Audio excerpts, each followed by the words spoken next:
आदाब, आप देख रहे हैं सच का कार्बन न्यूज। साहिबाद उद्योग क्षेत्र 4 में अपने कार्यालय पर प्रेस वार्ता के दौरान भाजपा श्रम प्रकोष्ठ उत्तर प्रदेश सरकार संयोजक योगेश कुमार त्रिपाठी ने बताया कि भविष्य में नए कानून के अनुसार यदि कोई भी श्रमिक 4 दिन में 48 घंटे काम करता है तो उसे हफ्ते में 3 दिन की छुट्टी का अधिकार होगा, जिससे वह अपने परिवार की समय दे सके।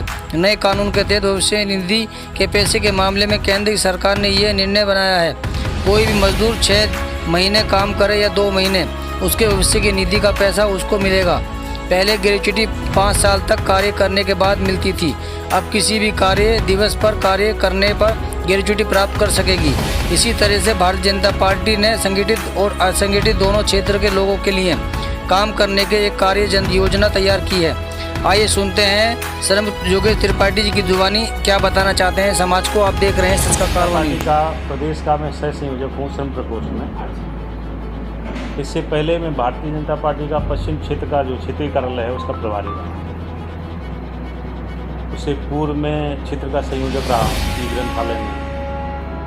उससे पूर्व विद्यार्थी परिषद। आदरणीय मोदी जी की जब से आप देख रहे होंगे लगातार परिवर्तन हो रहा है, और जो श्रम विभाग है उसमें आज तक जब से सरकार बनी, जब से पुराने नियम कानून लागू रहे, उन नियमों में कभी कोई परिवर्तन का सरकार ने विचार नहीं किया।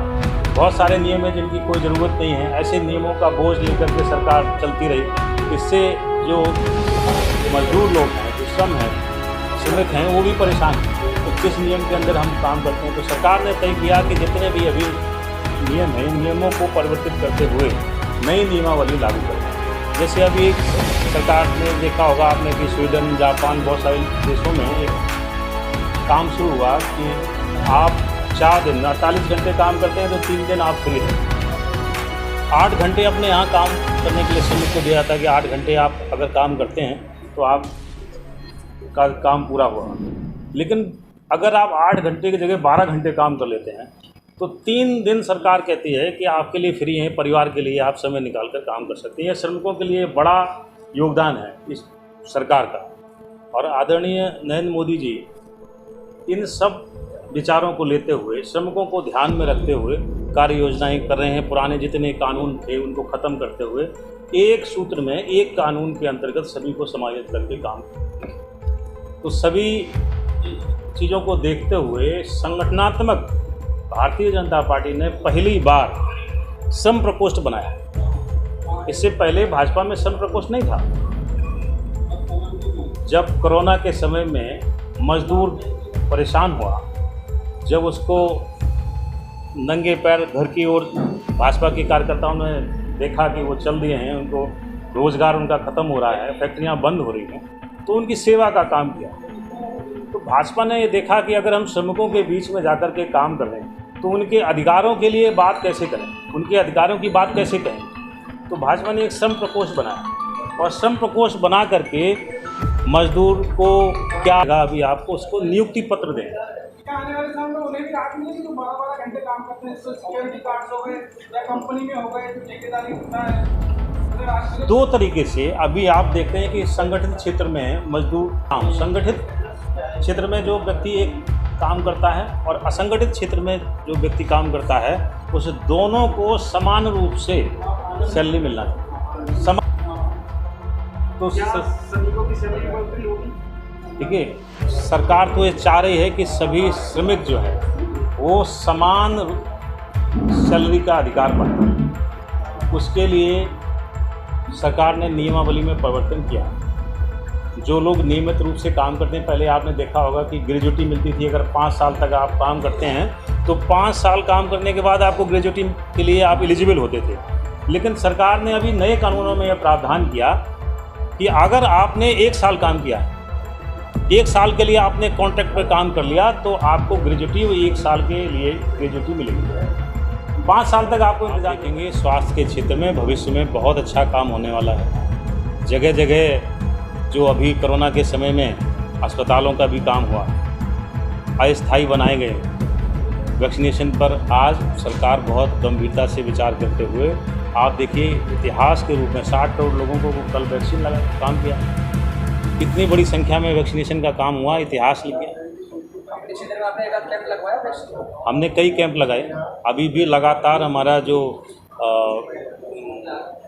कैलाश मानसरोवर भवन है उसमें लगातार कैंप चल रहा है। वहाँ पर आपको कोविशील्ड, कोवैक्सीन, वो दोनों तरीके की वैक्सीनों का वहाँ कैंप हर समय लगा रहता है। और हम जितने वैक्सीन के कैंप लगे हैं सभी में मदद करने का प्रयास करते हैं और भाजपा संगठन के कार्यकर्ता अपनी तरफ से सहयोग सरकार का करते हैं। फरीदाबाद विधानसभा पूरे भारत में जनसंख्या की दृष्टि से सबसे बड़ी विधानसभा है और ये मांग बहुत पुरानी है कि साहिबाबाद विधानसभा में कोई सरकारी अस्पताल नहीं। तो कार्यकर्ताओं ने मांग की है, जनता ने, RWA ने मांग की कि सरकारी अस्पताल होना चाहिए। उसके लिए एक जगह ढूंढने का काम किया है। आदरणीय यहाँ के जो सांसद हैं जनरल VK सिंह जी, उनके प्रयास लगातार जारी हैं और उनके ही प्रयासों से वसुंधरा में आवास विकास की 4 जमीनें हैं और बहुत जल्द ही विधानसभा में एक बड़ा सरकारी अस्पताल 100 बेड का बना। बल्कि ये प्रयास और भी है कि 250 बेड का अस्पताल बनना चाहिए जनसंख्या की दृष्टि से देखें। अब पूरे गाजियाबाद का अगर हम विश्लेषण करें तो 50 लाख की लगभग आबादी है और सरकार का ये कहना है कि 5 लाख पर कम से कम एक 100 बेड का अस्पताल होना चाहिए।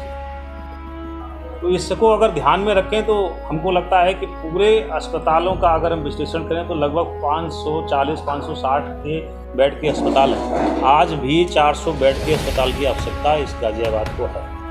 तो उस आवश्यकता को पूरा करने के लिए हमारी यहाँ की मेयर आशा जी भी प्रयासरत हैं। उन्होंने कुछ ज़मीन उपलब्ध कराई है, डूडाहिडा में कराई है, इंदिरापुरम में कराई है और जनरल साहब भी लगातार प्रयासरत हैं और जल्द ही ये 400 बेड का अस्पताल का जो गैप है वो अलग अलग क्षेत्रों में बना करके इस गैप को जल्दी सरकार पूरा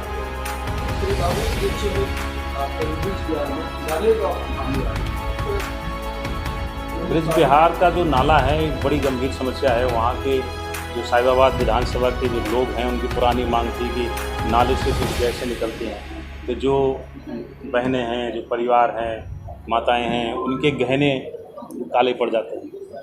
तो उनका इस पर कुछ काम हो जाए। तो सरकार ने इसको पहली बार ध्यान दिया जब योगी जी के नेतृत्व में सरकार बनी है, तो इस पर काम शुरू हुआ है और नाले पर 10 करोड़ रुपए सरकार ने सैंक्शन किए नगर निगम ने और सफाई का काम पहली बार बहुत अच्छा हुआ।